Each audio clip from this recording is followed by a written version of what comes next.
Hi everyone, we're looking at January 2021, paper 2, question 2, and the topic here is bonding.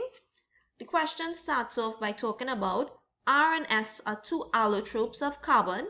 R is a black opaque solid which can be described as flaky with a very high melting point, and S is a reflective colorless solid with a high melting point as well.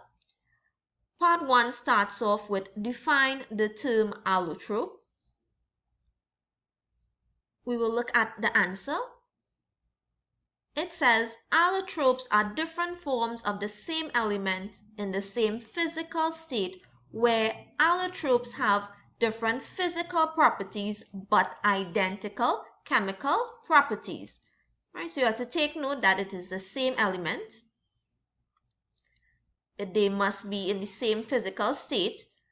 And allotropes have different physical properties as seen here. R was black, opaque, flaky, whereas S is reflective, colorless, etc. But because they are made from the same element, they are going to have identical chemical properties. Let's move on to part 2, which says identify the names of R and S. Element R being a black opaque solid, and they are both allotropes of carbon, that makes element R graphite.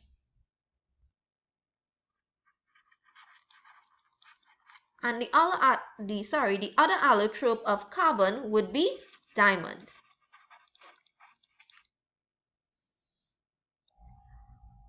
Part 3, state whether R is an ionic, simple covalent, or giant covalent structure. Both graphite and diamond have giant covalent structures.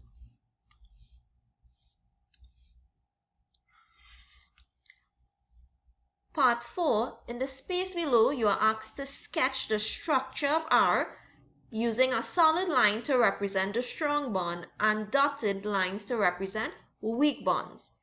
In graphite, you will find two forces of attraction. You are going to find covalent bonding. Your covalent bonding is your strong force of attraction. And you're also going to find van der Waals forces. And these are your weak forces of attraction.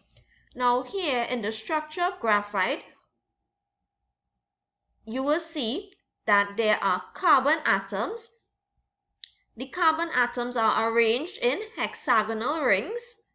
So here's one layer above another layer. So within a layer, we have carbon atoms held by this strong covalent bonding.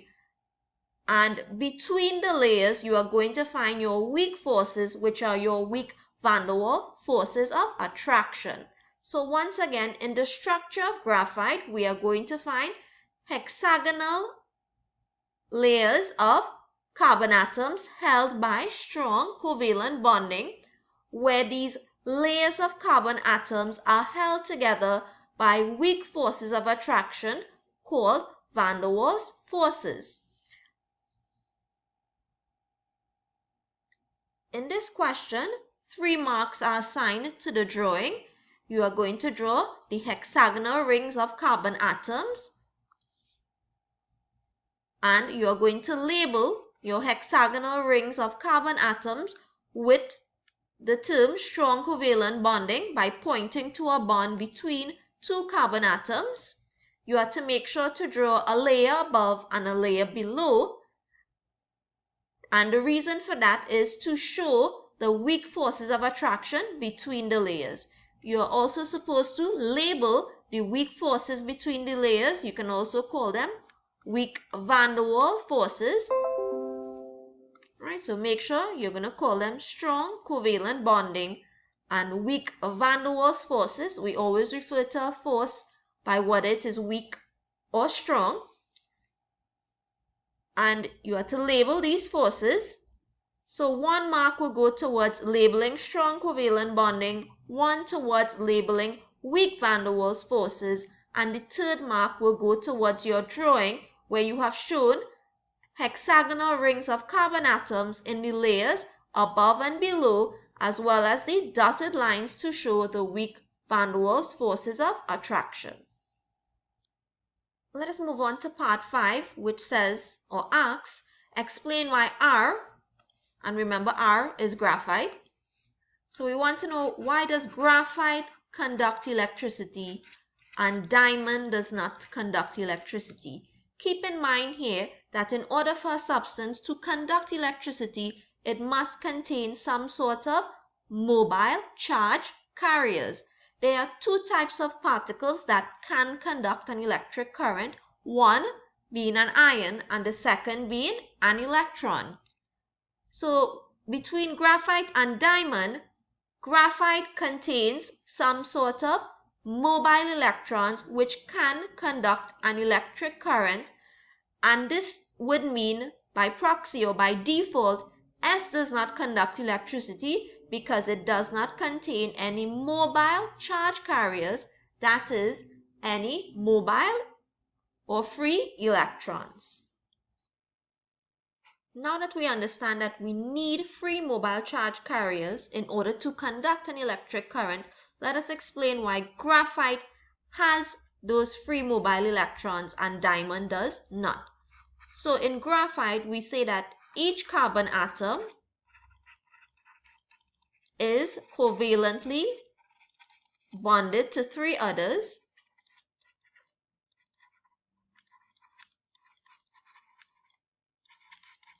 and the 4th electron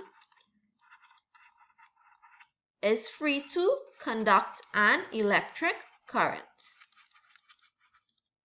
Right? We say that it is delocalized throughout the structure, and in S we say that each carbon atom is covalently bonded to 4 others,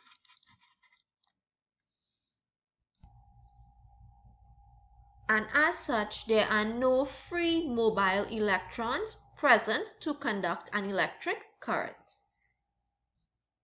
Right, let's move on to part B.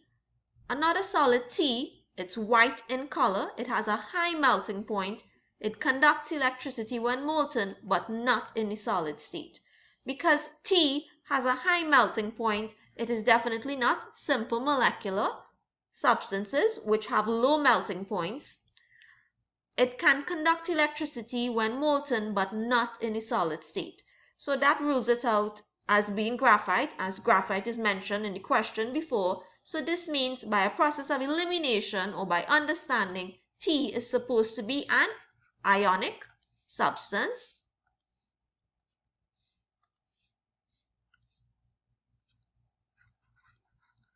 Right, with ionic bonding or strong ionic bonding. Part 2, state the appearance of solid T.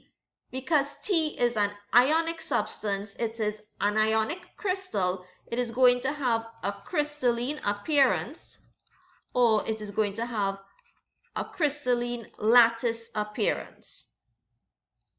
Part C, solids, liquids, and gases are easily converted from one state to another. Can we compare the arrangement of the particles in the solids as compared to the arrangement of the particles in liquids? We will say that in a solid, the particles are arranged in a close packed structure or close packed arrangement, and there are little to no spaces between the particles. In comparison, we will describe a liquid as containing randomly arranged particles where the spaces between the particles are small. Right, so you're going to get 1 mark for each, but you must describe how they are arranged in terms of if they are close packed and what is the type of spacing between the particles.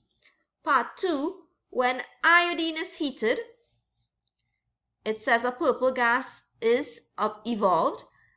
State the process which occurs and give 1 example of another compound which undergoes the same process. The conversion of a solid to a gas is referred to as sublimation. So this is on direct gentle heating. So you're going to get 1 mark for stating the process, and the second mark goes towards the example. So as an example, you could state ammonium chloride, naphthalene, or even solid carbon dioxide.